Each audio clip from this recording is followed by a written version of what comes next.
కాకినాడ జిల్లా ప్రతిపాడు మండలం Dharmavaram Narasapuram YSRCP parliament in charge Mudunuri Murali Raju నివాసంలో మీడియా సమావేశం నిర్వహించారు.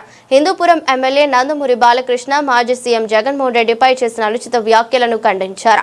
బాలకృష్ణ ఇంటిలో కాల్పులు గతంలో రాజశేఖర రెడ్డి మిమ్మల్ని ఎలా కాపాడారో మర్చిపోయారు.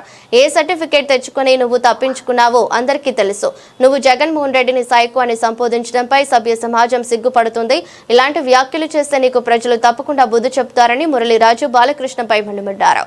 నిన్న అసెంబ్లీలో బాలకృష్ణ మాట్లాడినటువంటి తీరు సమాజం అంతా సిగ్గుపడే విధంగా వ్యవహరించారు. మీరు గతంలో మీ ఇంటి దగ్గర కాల్పులు జరిగినప్పుడు రాజశేఖర రెడ్డి గారు ఏ రకంగా సహాయం చేశారు? అప్పుడు మీరు ఏ సర్టిఫికేట్ తెచ్చుకుని బయటపడ్డారు?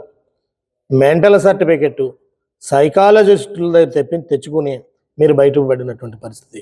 ఈరోజు ఒక మాజీ ముఖ్యమంత్రి సింగిల్గా పోటీ చేసినటువంటి వ్యక్తి వైఎస్ జగన్మోహన్ రెడ్డి గారిని నువ్వు సైకో అని మాట్లాడావు. ఈరోజు రాష్ట్రం అంతా కూడా నీ మాటలను చూసి సిగ్గుపడే పరిస్థితి. చిరంజీవి గారు కూడా చెప్పారు, నీ ఒక్క తీరు, ఆ రోజు నీవు వ్యవహరించినటువంటి పద్ధతి ఇవన్నీ చూసి మేము పిలిచాం, కానీ బాలకృష్ణ రాలేదు. జగన్మోహన్ రెడ్డి గారు చాలా గౌరవంగా మమ్మల్ని పలకరించి అన్ని మర్యాదలతోటి కూడా పంపారు. సినీ ఇండస్ట్రీని చాలా పద్ధతిగా ఆ రోజు మా అందరి దగ్గర వ్యవహరించారు అని కూడా చిరంజీవి గారు చెప్పారు. కానీ నీ తీరు చూస్తే అది నువ్వు ప్రత్యక్షంగా తెలుస్తుంది.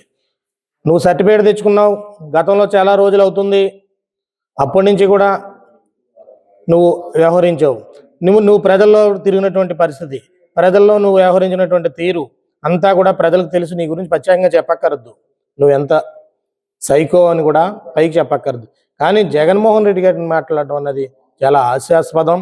ఇప్పుడు కన్నా కూడా ఇలాంటివి మానుకుని మీరు ఏదైతే పరిపాలన చేద్దాం అనుకున్నారో, పరిపాలనలో ప్రజలకు ఏదైతే హామీలు ఇచ్చి మీరు అధికారంలోకి వచ్చారో ఈ అన్నిటి మీద కూడా మీ ఈయంకుడు చంద్రబాబు నాయుడు గారిని మాట్లాడు.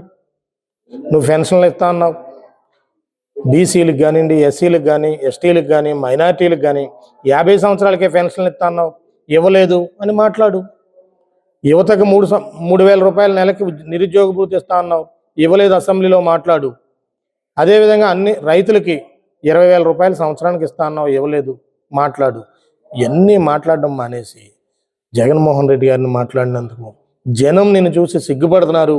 ఇప్పటికన్నా మారి ఈ ప్రభుత్వం ఏదైతే ప్రజలను మభ్యపెట్టి అధికారంలోకి వచ్చిందో వీటి మీద దృష్టి పెట్టి పరిపాలన చేయాలని కూడా మీకు సూచిస్తూ ఉన్నాం. ఇలాంటి మాటలు మాట్లాడితే ప్రజలు నీకు భవిష్యత్తులో కూడా తగిన బుద్ధి చెప్తారని కూడా తెలియజేస్తా ఉన్నాం.